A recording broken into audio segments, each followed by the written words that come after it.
बिस्मिल्लाहिर्रहमानिर्रहीम। सबसे पहले जो हम समझ लें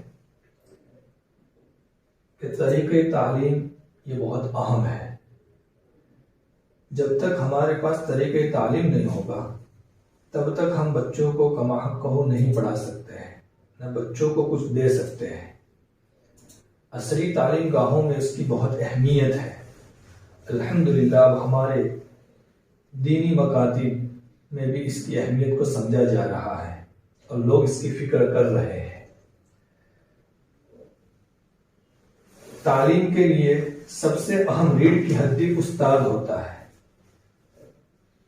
उस्ताद, तलबा, मुतवल्लियान और तलबा के माँ बाप, ये चार जब फिक्रमंद होंगे तो तालीम बेहतर होगी। लेकिन इसमें सबसे अहम रोल उस्ताद का होता है। अगर उस्ताद बेहतर है और वो अच्छे तरीके से बच्चों को पढ़ाता है और सबको लेकर चलने का उसके पास ढंग है तो वो दूसरे जो अनासिर है उनके कमजोर होने के बावजूद वो मकतब को बेहतर रास्ते पर ले जा सकता है। इसके लिए सबसे अहम तरीके तालीम है। इसके अलावा बच्चों को करीब करने का तरीका है कि बच्चों को अपने से कैसे करीब किया जाए, बच्चों को कैसे पिलाया जाए, ये सारी चीजें जरूरी है। तो आइए आज हम आपको पहले बताते हैं कि जब बच्चा मकतब में आए और पहला दिन हो, दूसरा दिन हो, तो उस बच्चे को कैसे पढ़ाया जाए और उन बच्चों को क्या दिया जाए पहले दूसरे दिन में। तो सबसे पहले जब बच्चे मकतब में आए और वो हुरूफ तहज्जी में दाखिला ले तो पहले, दूसरे, तीसरे दिन बच्चों को बिल्कुल न पढ़ाए। हफ्ते तक बच्चों को न पढ़ाए, यानी हुरूफ तहज्जी न पढ़ाए। हाँ, दूसरी चीजें पढ़ाएंगे, वो मैं आपको बताता हूं कि क्या पढ़ाना है बच्चों को। उसमें आपको पहले दिन बच्चे जब आए तो ये करना है कि बच्चों के नाम पूछने हैं और बच्चे जब नाम बताएंगे तो उनकी तोतली जुबान की वजह से वो अलग अलग तरह का बोलेंगे। हो सकता है कि तोतली जुबान से कुछ गलत लफ्ज भी निकल जाए, तो हमें उनका मजाक नहीं उड़ाना है, उन हंसी नहीं करना है, वरना तो बच्चा घबरा जाएगा, डर जाएगा, शर्मा जाएगा, तो हो सकता है वो बच्चा दूसरे दिन आने में आनाकानी करे।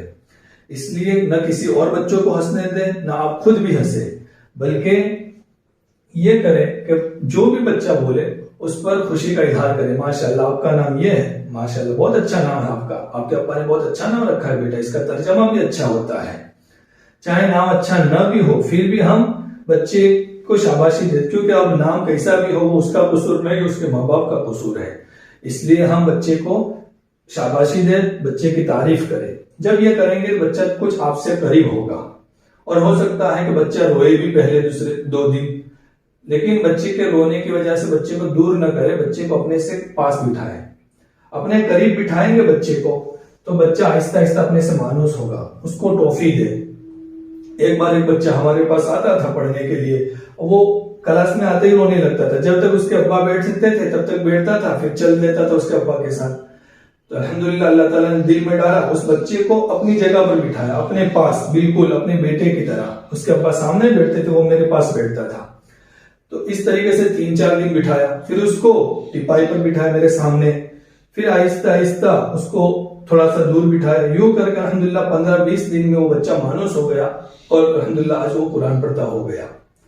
तो बच्चों को, हर बच्चे की साइकोलॉजी और उसकी नफ्सियात अलग होती है, हर बच्चे को लेके चलने का तरीका अलग होता है। हम उसूल ना बना दे कि हमारा तो ये उसूल है, हम तो इस तरह चलेंगे, हमारा तो ये उसूल है। उसूल नहीं चलते हैं यहाँ, उसूल बड़े होकर चलेंगे। अभी तो बच्चों को करीब करना है, मानूस करना है, राब्ते से काम चलाना है, बच्चे को अपने से करीब कैसे करना। तो सबसे पहले तो हमें ये सीखना है कि बच्चों को करीब कैसे करें।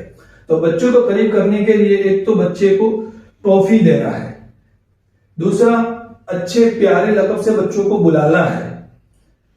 इसी तरह बच्चों को कुछ थोड़ी देर खेलने भी देना है। दूर बैठे हो तो थोड़ी देर खेलने भी दे बच्चों को। शुरू में 2-3 दिन बच्चे खेलेंगे, आप ना कहेंगे तो भी बच्चे खेलेंगे, लेकिन उनके खेलने पर पकड़ ना करे, सख्ती ना करे। इसी तरह ये भी याद रखें कि इन छोटे बच्चों के सामने बड़े बच्चों को ना मारे ना डांटे, इसका गलत असर बच्चों पर पड़ेगा, छोटे बच्चों पर, और वो दूसरे दिन मदरसे आने में आनाकानी करेंगे और रोएंगे, वो बच्चे डर जाएंगे। तो अभी वो बच्चे न डरे, इसका हमें पूरा ख्याल रखना है। बच्चों को करीब करने के लिए पूरा ख्याल रखना है। आपको कुछ पीना पड़ेगा, सब्र करना पड़ेगा, बर्दाश्त करना पड़ेगा। हो सकता है वो बच्चा गलत बात भी बोल जाए, किसी आजाद कराने का बच्चा होगा तो वो बच्चा गलत बात भी बोल सकता है, वो आपको सब्र करना होगा, पीना होगा, उन पर सख्ती नहीं करना है। ये आपको 1 हफ्ते तक करना है। अब इस दौरान 1 हफ्ते के दौरान आपको क्या करना है? 1 हफ्ते के दौरान आपको सबसे पहले बच्चों को तौहीद सिखाना है। सबसे पहली चीज तौहीद रहेगी। पहले दिन बच्चा आए तो बच्चों को खेलने दे थोड़ी देर, लेकिन 15-20 मिनट बच्चों को लेंगे और यूं सवालात करेंगे। बोलो बेटा, अल्लाह एक है, अल्लाह एक है। अल्लाह कितने हैं? अल्लाह एक है। ये सवाल करेंगे 2-3 बार आगे पीछे। फिर बच्चे से सवाल करेंगे, अल्लाह कहां है? अल्लाह एक है, पहला सवाल, अल्लाह एक है, ये सवाल जवाब की शक्ल में। दूसरा होगा, अल्लाह कहां है? इसका जवाब बच्चा देगा, ऊपर है, ये घर के ऊपर है, मस्जिद में है, कहीं पर भी बच्चा बोलेगा। छोटे बच्चे पता नहीं है, तो हमें हंसना नहीं है, न किसी को हंसने देना है, बल्कि बच्चों को हम ये कहे, अल्लाह कहां है? अल्लाह हर जगह है, इशारे के साथ। अल्लाह हर जगह है। अल्लाह कहां है? अल्लाह हर जगह है। बच्चों को यूं समझाना है, बार बार 10-15 मिनट तक हमें यही करते रहना है। तीसरा लेना है, खाना कौन देता है? खाना कौन देता है?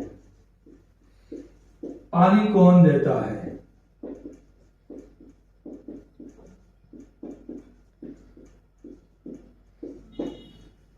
ये सवाल करने तो बच्चा कुछ भी मां कहेगा, अब्बा कहेगा, दादा कुछ भी बोलेगा, तो हमें समझे नहीं बेटा, पानी अल्लाह देता है, खाना अल्लाह देता है। ये सब कौन देता है? अल्लाह देता है।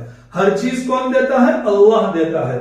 ये मशक हमें बच्चे को 10-15 मिनट तक कराना है और 1 हफ्ते तक यही चीजें लेनी है। हम मुसलसल ये करते रहेंगे तौहीद पर, तो इंशाल्लाह बच्चे के दिल में अल्लाह बैठ जाएगा। हमें अल्लाह अल्लाह बच्चे के मुंह से बार बार बुलवाना है। ये नहीं कि हमने पूछा बेटा अल्लाह कहां है, तो अल्लाह हर जगह है, एक बार पूछ लिया। अल्लाह कितने हैं? अल्लाह एक है। पानी कौन देता है? अल्लाह देते। एक बार पूछा, ऐसा नहीं, बल्कि बार बार यही सवालात करो। टॉफी कौन देता है? चावल कौन देता है? गोश्त कौन देता है? रोटी कौन देता है? बार बार पूछो, ताकि बच्चे के मुंह से हर बार अल्लाह अल्लाह अल्लाह निकले, तो उसके दिल में अल्लाह अल्लाह बैठ जाए। ये काम 1 हफ्ते तक हम करेंगे, तो इंशाल्लाह बच्चों को ये सवालात पक्के हो जाएंगे, उनके दिल में अल्लाह बैठना शुरू होगा। जो मकतब का असल मकसद है कि बच्चों के दिलों के अंदर अल्लाह अल्लाह बिठाना, इस्लाम की मोहब्बत, ईमान की मोहब्बत, अल्लाह के नबी से मोहब्बत, ये काम हमें 1 हफ्ते तक करना है। ये सवाल। दूसरा, फिर हम ये सवालात करने के बाद बच्चों को दूसरे सवालात करेंगे सीरत के ताल्लुक से। हमारे नबी का नाम सबसे पहले बताएंगे, हमारे नबी का नाम। हमारे नबी का नाम क्या है? तो हमारा हजरत, अदब के साथ बच्चे बोले, नाम बताओ मोहम्मद, लेकिन बेटा कैसे बोलने का? हजरत मोहम्मद सल्लल्लाहु अलैहि वसल्लम। बच्चों को बताया कि जैसे बड़े होते हैं तो बड़ों का नाम अदब से लेते बेटा। अब साजिद नहीं कहेंगे आपके अब्बा को, साजिद भाई कहेंगे। तो भाई आपके अब्बा का नाम नहीं है, साजिद नाम है। वो बड़े हैं इसलिए अदब से भाई कहते हैं, साजिद भाई।